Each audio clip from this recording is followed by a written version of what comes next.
ముందుగా మన తొలి వెలుగు ప్రేక్షకులు అందరికీ నమస్తే. జర్రకి ఈ వీడియోని తప్పకుండా వినే ప్రయత్నం చేయండి. ఇది అందరికి ఉపయోగపడే వీడియో. లంగలు దొంగలు ఏ రకంగా ఉన్నారనేది చెప్పే వీడియో ఇది. జర ఎన్ని రాజకీయంగా లంగలు ఎత్తాం, రాజకీయంగానే కాదు, గవర్నమెంట్ ఉద్యోగాలు చేసుకుంటే వాళ్ళు కూడా కొంతమంది లంగలు గాలముచ్చటకే ఈ వీడియో. నాటి డీజీపీ ఐజీ ఆదేశంతో ఫోన్ ట్యాపింగ్ చేసిన నాకే పాపం తెలియదు, నేను ఎడిపిల్లగాన్ని డీజీపీ ఐజీ ఆదేశంతో చేసిన అని చెప్తుండు ఓడు ఈ ప్రభాకర్ రావు అంటుడు. నిలవని అమెరికాలో బయట వచ్చే కదా, నాకు క్యాన్సర్ వచ్చింది, నాకు పెద్ద పేయి ఖరాబ్ అయింది, ఆగమాగం జగన్నాథం ఉంది, నా పానం అంతా తిక్క ఉంది అంటే ట్రంప్ ఒక తనదాన్ని పంపించిండుగా. ఇటువంటి లంగల దొంగలు మా దగ్గర ఉన్నక్కర్లేదు వెళ్ళిపోరంటే వెళ్ళి వచ్చిండు కదా. గాయనని నిన్న ఏది విచారిస్తే అడుగుతుంటే చెప్తుండట నాకే పాపం తెలియదు, అంతా ఏంది రాజకీయ నిఘా కోసమే చేసిన. ఎస్ఓటి వాళ్ళ దగ్గర చెప్తుండు ముచ్చట. రాజకీయ నిఘా ఎవరి మీద పెడతారు ప్రజలారా? మరి ఈ నాటి డీజీపీ ఐజీ వీళ్ళు ఎవరి కింద పనిచేసిరు? వీళ్ళకి ఏమెక్కరా మీకంటే ఒక ఆయమన్న అబద్ధం ఆడిరు చూడురే. అనుమతులకు మావోయిస్టుల ముసుగు, మావోయిస్టుల పేరు చెప్పిరు. పలానా ఆయన ఫోన్ ట్యాపింగ్ ఎందుకు చేస్తున్నామని వాడని అడిగితే రేపన్నాడు ఏం చెప్పుకోవాలంటే, మావోయిస్టుల కంటే ఈయనంట పైసలు పంపిస్తున్నట్ట, ఈయన అకౌంట్కి వెళ్ళి వాళ్ళకి పైసలు పోతున్నాయి, అందుకోసమని ఈయన ఫోన్ వాళ్ళ ఫోన్ ఇద్దరు ఫోన్ ట్యాపింగ్ చేస్తాం అని చెప్పుకుంటూ వచ్చారు. మీరు ఈ భూమి మీద ఏం పని కూర్చిర్రు రావో దొంగ పడుకోవాలారా? యోలోలు ఏం ఫోన్ మాట్లాడుకుంటారు, ఏం కథ? రాజకీయంగా మూడోసారి ఎట్ట గెలవాలి, ఎట్ట గెలిచి తెలంగాణని ఎట్ట భ్రష్టు పెట్టియాలి, తెలంగాణ మొత్తం సంకనాకి ఇవ్వాలి, బంగారు తెలంగాణ పేరుకే బంగారు తెలంగాణ కానీ దీన్ని మొత్తం బరివత్తల తెలంగాణ చేయాలనే ఆలోచనతోటి డీజీపీ ఐజీ లాంటి వాళ్ళు కూడా ఫోన్ ట్యాపింగ్లు చేయమని చెప్పిరట ఈ ప్రభాకర్ రావుకు. ఈయన ఎమ్మెల్యే ఓడోడున్నాడు చెప్పిన ఫస్ట్ పేర్లు మరోసారి చెప్తా.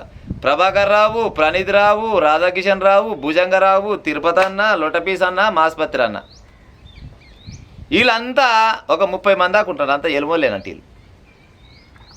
వీళ్ళందరికీ బాస ఓడు పలానోడేగా బాస అయితే మరి ఆయన పేరు ఎన్నడు వస్తుంది? మరి అధికారికంగా బయటకు వచ్చినాడు ఉంటుంది, ఒక్కొక్కరికి మామూలుగా ఉండదు. కానీ మీరు తెలంగాణని ఏలమని చెప్పారు కానీ ఇట్లా ఆగం చేయమని చెప్పలే. ఏం మాట్లాడుకున్నారు? లేడీస్ ఫోన్లు కూడా ట్యాపింగ్ చేస్తారు కదా మీ ఆలిమండమయ్య. సినిమా హీరోయిన్ ఇన్స్పెక్టర్ అవుతుంది, లేడీస్ని ఇన్స్పెక్టర్ అవుతుంది, రాజకీయ నాయకుని ఇన్స్పెక్టర్ అవుతుంది, మళ్ళీ పోతే అదేంది హైకోర్టు సుప్రీంకోర్టు జడ్జీలను ఇన్స్పెక్టర్ అవుతుంది, గదేదో రాష్ట్రానికి సంబంధించిన గవర్నర్ ఫోను ఇన్స్పెక్టర్ అయ్యి. ఇంట్లో ఇంకొక బీజేపీ పార్టీ మాజీ ఎంపీ ఉన్నట్ట, మరి ఆడేంత పత్తమేమో ఆడేంత మోతవారు. మీరంతా ఏం పనికి పుట్టిర్రా తెలంగాణలో నాకు అర్థం కాదు. కానీ ఫోన్లు మాట్లాడుకొని ఎవరు మాట్లాడుతారు ఏం కథ అని చెప్తారు. అయితే ఇగో గిడిచి రూట్ ప్రజలారా, ఎన్నికల ఫలితాలు వచ్చిన గంటలోనే డేటా మొత్తం ధ్వంసం చేసిరంట ఈ మోతవారులంతా. 2023 అసెంబ్లీ ఎన్నికల్లో బీఆర్ఎస్ ఓడిపోయి కాంగ్రెస్ పార్టీ అధికారం చేపట్టనున్న క్రమంలో ఎన్నికల ఫలితాలు వెల్లడైన గంట వ్యవధిలోనే ఎస్ఐబి మాజీ డిఎస్పీ ప్రణీత్ రావు ఎస్బీఐ కార్యాలయానికి వెళ్ళి సీసీ కెమెరాలు మొత్తం ఆపేసి ఫోన్ ట్యాపింగ్ సంబంధించిన ఆధారాలను ధ్వంసం చేసిరట. దాదాపు 1200 పేజీల ఫోన్ ట్యాపింగ్ ప్రొఫైల్ను దహనం చేసి పలు హార్డ్ డిస్క్లు మొత్తం కొనబోయి కట్టలకే తీసుకుపోయి మూసిని అది వేసిరట.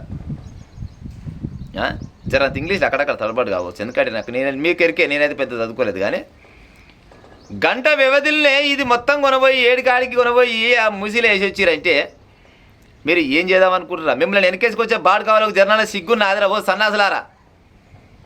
ఫోన్ ట్యాపింగ్ ఎవడు చేయమంటే చేసిరు, ఎందుకు చేసిరు? ఇప్పుడు ఒక రాజకీయ నాయకుడు ఉంటాడు, ఒక మంచి ఉంటుంది చెడు ఉంటుంది మాట్లాడుకుంటాడు. లేదు ఒక హీరోయిన్ ఉంటుంది, ఒక హీరోతోటి మాట్లాడుతుంది. సపోజ్ తన ఇష్టం, తన ఫోన్ తన ఇష్టం, తన ద్వారా ఏమన్నా మన భారతదేశానికి ఏమైనా లుక్సాన్ అయితే అరే పలానోళ్ళ గురించి ఏమేమి మాట్లాడుకుంటూ దేశానికి ఏమైనా విపత్తు వచ్చినట్టుంది వాళ్ళని పట్టుకుంటేందుకు మాట్లాడే మాటలు వింటున్నామంటే అది లెక్క. వాళ్ళ భాగవతం వింటేందుకు మీరంతా ఎడ దొరికిర్రా నాకు అర్థం కాదు. ఎందుకు పెట్టిర్రా ఈ తెలంగాణలో మీరు? మీ ఫోన్లు ట్యాపింగ్ చేయవలసింది అసలు ఈ రేవంత్ రెడ్డి ఇప్పుడు ఏం చేయాలంటే ఈ ఎవడోడు ఉన్నాడో ఏమేమి మాట్లాడుకుని వీళ్ళ ఫోన్ ట్యాపింగ్ చేయాలి అసలు. ఈయనంట అన్ని డిలీట్ చేసినట్ట కానీ సొంత ఫోన్లో కొన్ని ఆయమని అంటే డిలీట్ చేయలేదంట, మర్చిపోయినట్ట. అందుకోసం దేవుడు చూస్తాడు ఏదో ఒక రకంగా. ఎంత పెద్ద దొంగ అయినా కానీ ఏదో ఒక చిన్న క్లూ ఇచ్చి పెట్టిపోతారంట కదా. మీరు పెద్ద పెద్ద క్లూలే ఇచ్చి పెట్టిరు. మీ వెనకంగా ఉన్న పెద్ద తలగా ఎవడైతే ఉన్నాడో ఆడ అధికారికంగా బయటపడి పాడైతలేడు పాడుగాను ఆడొక్కటి జర బయటపడితేనా దీని కథ ఎట్ట ఉంటుందో తెలుస్తుంది. కానీ ఇది ఎంతవరకు కరెక్ట్ ప్రజలారా? ఫోన్ ట్యాపింగ్ అనేది గవర్నర్ కూడా ఇచ్చిపెట్టరారు ఆయన. మీరు గవర్నర్ ఇచ్చిపెట్టరాయి, గలీ లీడర్ ఇచ్చిపెట్టరాయి. ఎందుకు చేస్తుర్రాకి ఈ ఫోన్ ట్యాపింగ్లు అంటే ఉత్తపుణ్యానికి మావోయిస్టుల పేరు చెప్పుకొని బతుకురీలు. మావోయిస్టుల నుంచి నానిక మీరు మావోయిస్టుల కంటే వీళ్ళంటే పైసలు కొడుతున్నట్టు వీళ్ళ అకౌంట్లోకి వెళ్ళి పైసలు పోతున్నట్టు. మరి ఆడలో కొంతమంది లేడీస్ కూడా ఫోన్ ట్యాపింగ్ చేసారు. మరి వీళ్ళు కూడా పంపవచ్చునా? చెప్పుకుంటందుకు సిగ్గు, శరం, లజ్జ, మానం, అభిమానం ఏమన్నా ఉండాలి. ఈ ప్రభాకర్ రావు అంటూ ఇన్ని, ఈ తిరుపతి అన్న అంటూ ఇన్ని, వీళ్ళ పేర్లు ఉన్నాయి. ప్రణీత్ రావు, రాధాకిషన్ రావు, భుజంగరావు, వీళ్ళ వెనకంగా ఉన్న పనికిరాని రావు, ఆయన వెనకంగా ఉన్న ఇంకా ఆయమన్న ఆడు ఫలాన్ రావు గాడు, వీళ్ళందరినీ కొనబోయి తిహార్ జైలు వేసిపించే ఉపాయం చేయాలి ఈ కేంద్రం రాష్ట్ర ప్రభుత్వం రెండు కలిసి. ఎందుకంటే కేంద్ర ప్రభుత్వం కూడా ఇలా జోక్యం చేసుకోవాలి. ఇంకా భారతదేశ ప్రధానమంత్రికి ఇట్లా చేసిరేమి ఇంకా పాడైపోను. చేసినా చేస్తారు, ఏముంది. ఇప్పుడు ఎక్కువ చదువుకున్న వాళ్ళు ఏం పని చేస్తారు? వాళ్ళ ఇంట్లో కూర్చొని కంప్యూటర్ ముందర కూర్చొని ఎవడేం పని చేస్తున్నా చూడాలంటే చూడొచ్చంట. అందుకోసమే కదా ఇప్పుడు మావోయిస్టులు పాడైపోను, మొత్తం అంతమైపోయారు. అవునా కాదా? భారతదేశ ప్రధానమంత్రి కూడా చేసిరేమో వీళ్ళు ఫోన్ ట్యాపింగు.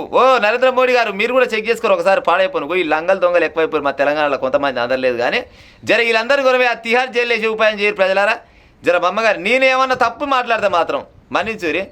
నేను అక్కడక్కడ నోరు జారితే మరి జారవలసి వస్తుంది. ఎందుకంటే ఈ లంగల సన్నాసుల గురించి ముచ్చట చెప్పినప్పుడు అప్పుడు ఇప్పుడు ఒక రెండు మాటలు డొలుతుంటాయి. మరి డొలకపోతే నేను మాత్రం మనిషి, నేనేమన్నా దేని కొడుకున్నా. కానీ నేను తప్పు మాట్లాడితే మన్నించూరి. ఇంకా ఏమన్నా క్రాస్ ఏమంటారు కదా, అబద్ధం చెప్తే మాత్రం కామెంట్ రూపకంగా చెప్పు. నేను అబద్ధం చెప్పినట్టు ఉంటా మరిగా.